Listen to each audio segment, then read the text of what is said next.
bagi kita semua untuk selalu dan senantiasa bersyukur dan memuji Allah Subhanahu wa taala.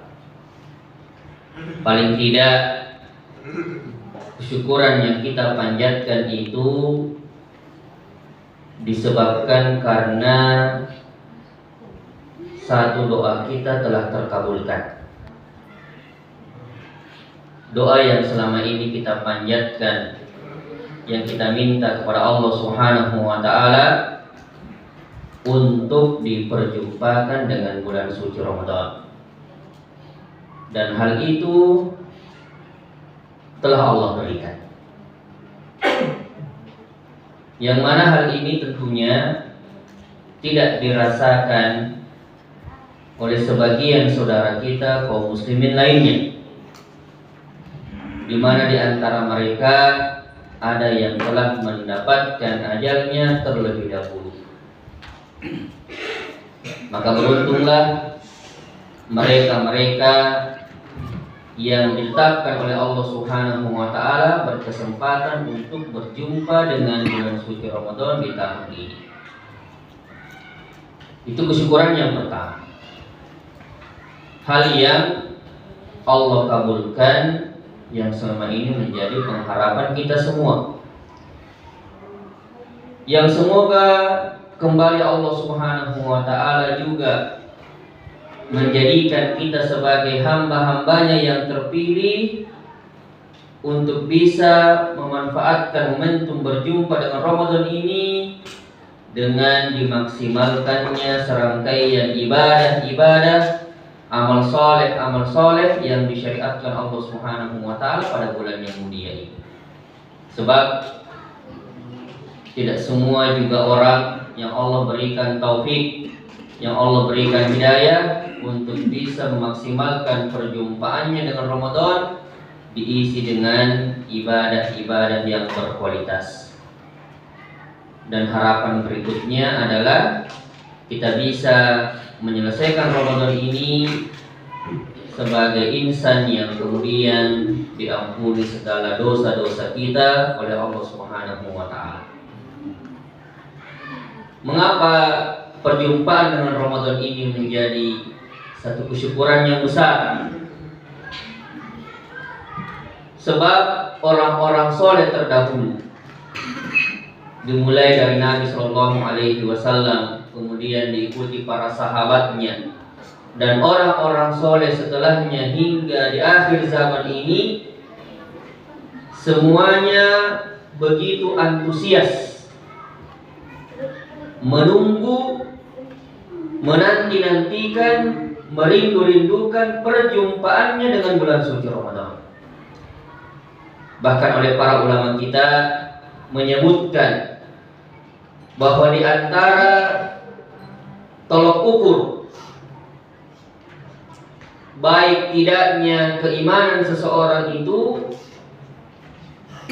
dilihat dari seantusias apa, sebergembira apa hati yang dirasakan ketika dirinya berjumpa dengan bulan suci Ramadan.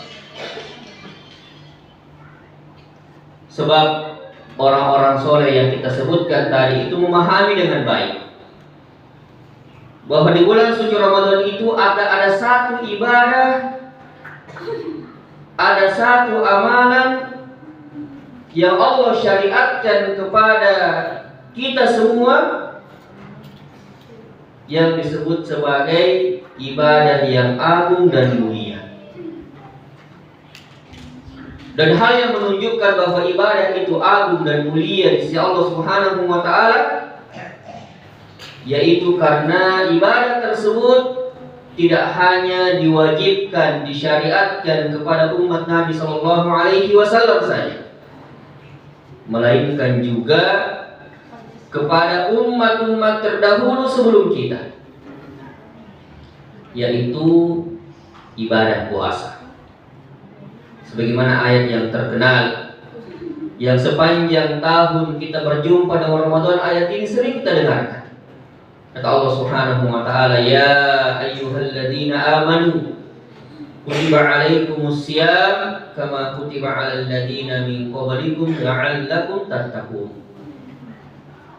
Ibadah puasa yang telah dilaksanakan, telah diamalkan oleh umat-umat terdahulu sebelum kita, dan syariat ini masih berlaku, diwajibkan atas kita umat Rasulullah Sallallahu Alaihi Wasallam.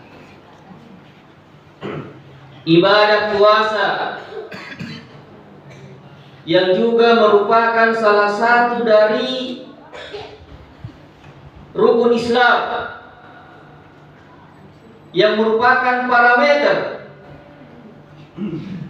baik tidaknya keislaman seseorang, yaitu pengamalannya terhadap rukun Islam yang merupakan kewajiban atas setiap kaum muslimin. Buniyal Islam ala khamsin, syahadatan alla ilaha illallah wa iqamis shalah wa ita'iz zakah wa shaumi ramadan wa hajjil bait. Ibadah puasa yang merupakan salah satu pilar yang harus menjadi perhatian seluruh kaum muslimin untuk diamalkan dengan baik. Ibadah puasa yang disebutkan dalam banyak ayat maupun dalam banyak riwayat hadis Nabi Sallallahu Alaihi Wasallam tentang keutamaan dan kemuliaan yang besar akan ibadah tersebut.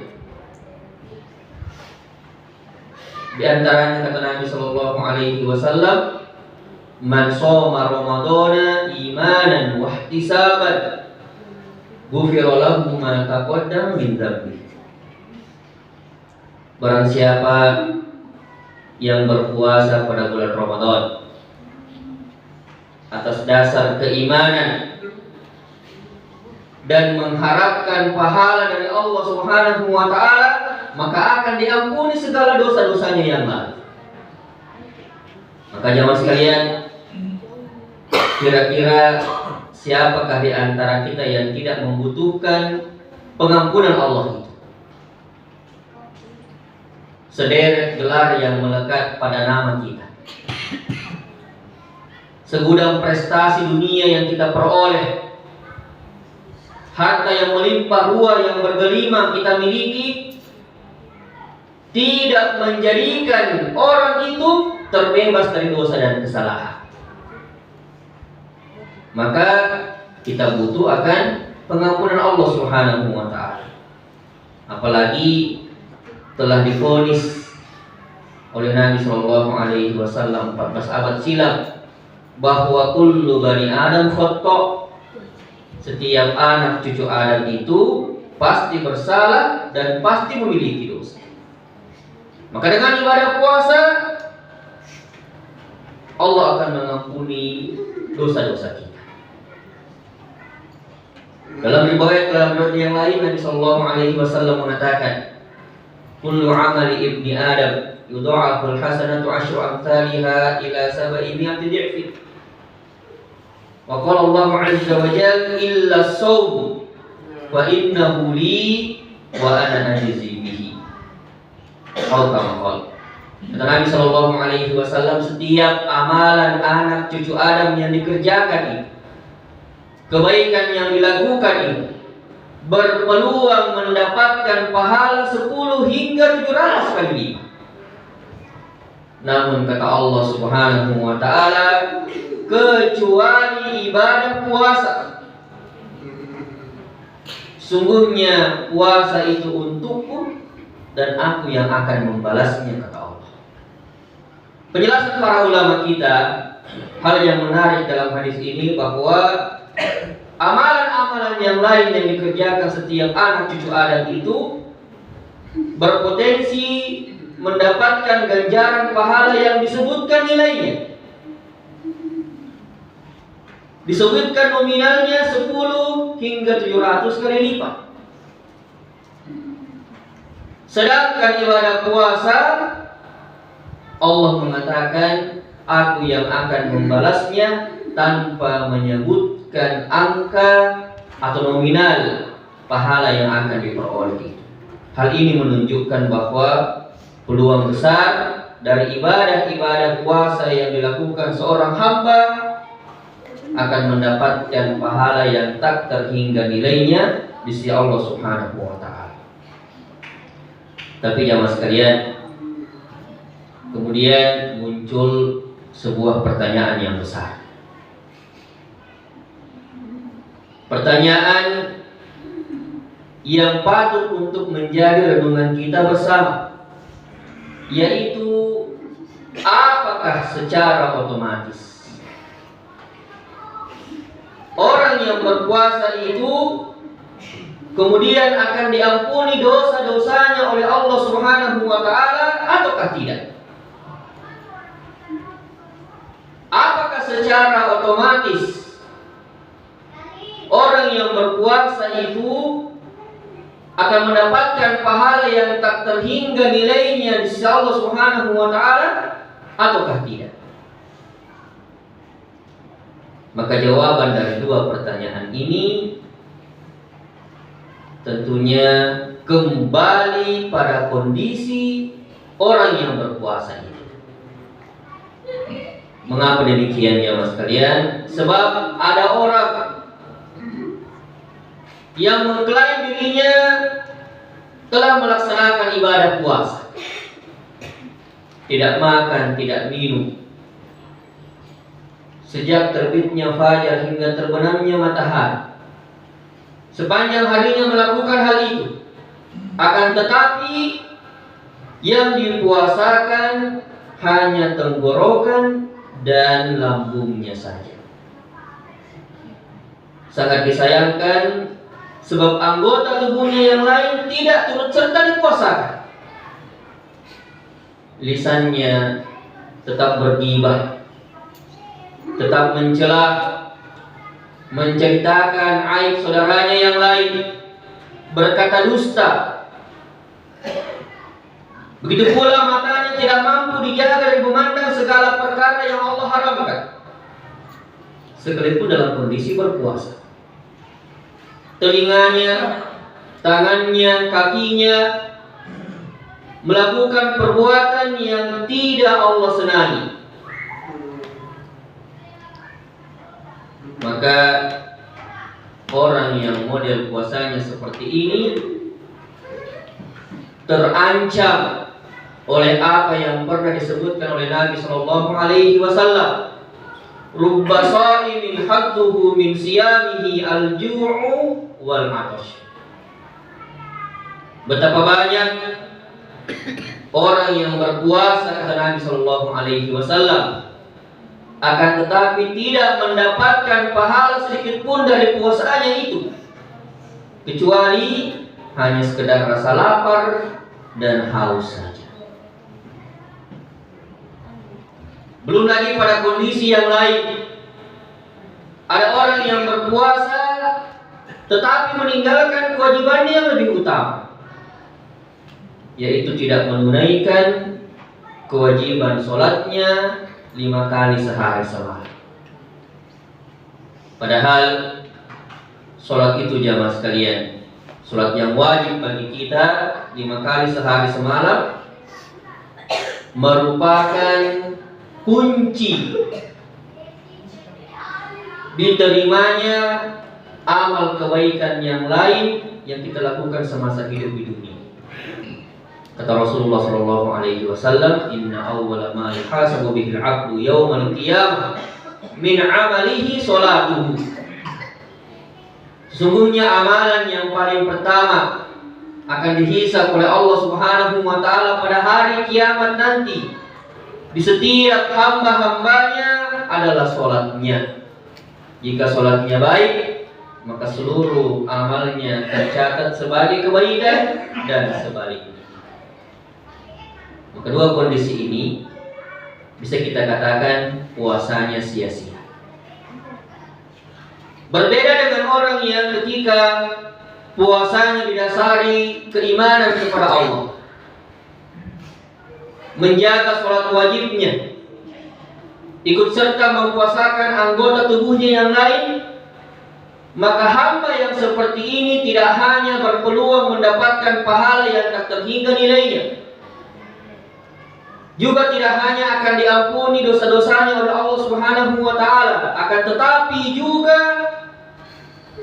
akan dipilih oleh Allah Subhanahu wa taala sebagai penghuni surganya, yang kemudian akan dimasukkan ke dalam surga tersebut melalui pintu khusus. Pintu khusus yang pernah disabdakan oleh Nabi sallallahu alaihi wasallam, "Inna fil jannati baban yuqalu lahu ar-rayyan yadkhulu minhu as-shaimuna yaumal qiyamah." Sungguhnya surga itu terdiri dari beberapa pintu, dan ada satu pintu surga yang diberi nama dengan ar-rayyan, yang hanya akan dilalui, dilewati, dimasuki pintu itu oleh orang-orang yang berpuasa. Maka semoga kita yang hadir di tempat yang penuh dengan keberkahan ini terpilih sebagai bagian dari hamba-hamba Allah Subhanahu wa taala yang kelak akan dimasukkan ke dalam surganya melalui pintu ar-rayyan itu. Dan semoga pula kita tidak masuk sebagai orang yang dikategorikan oleh Nabi Shallallahu Alaihi Wasallam sebagai hamba yang merugi dan celaka disebabkan karena berjumpa dengan Ramadan, sementara Allah Subhanahu wa taala tidak mengampuni dosa-dosa orang tersebut. Nabi Shallallahu Alaihi Wasallam pernah mengabarkan, "Raqima anhu 'abdin dakhala alaihi Ramadan falam yughfar lahu." Celaka, merugi hamba yang diperjumpakan dengan Ramadan, kemudian berpisah dengannya, tetapi Allah Subhanahu wa taala tidak mengampuni segala dosa-dosanya. Sebab tidak ada bedanya antara dirinya berjumpa dengan Ramadan atau keberadaannya pada bulan-bulan yang lain, sama sekali tidak memberikan pengaruh. Maka ini yang kita minta kepada Allah Subhanahu wa taala, semoga kita tidak menjadi bagian dari orang yang merugi itu. Maka mari kita memperbanyak doa kepada Allah Subhanahu wa taala, semoga kita bisa memaksimalkan ibadah-ibadah di bulan yang mulia dan berkah ini, diberikan kekuatan, diberikan taufik, dan dijauhkan dari sifat malas, dijauhkan dari sifat lalai atas peluang-peluang meraih pahala yang berlipat ganda dari Allah Subhanahu wa taala. Hadza wa sallallahu ala nabiyyina Muhammad wa ala alihi wa sahbihi ajma'in. Subhanakallahumma bihamdik asyhadu an la ilaha illa anta astaghfiruka wa atubu ilaik. Wassalamu alaikum warahmatullahi wabarakatuh.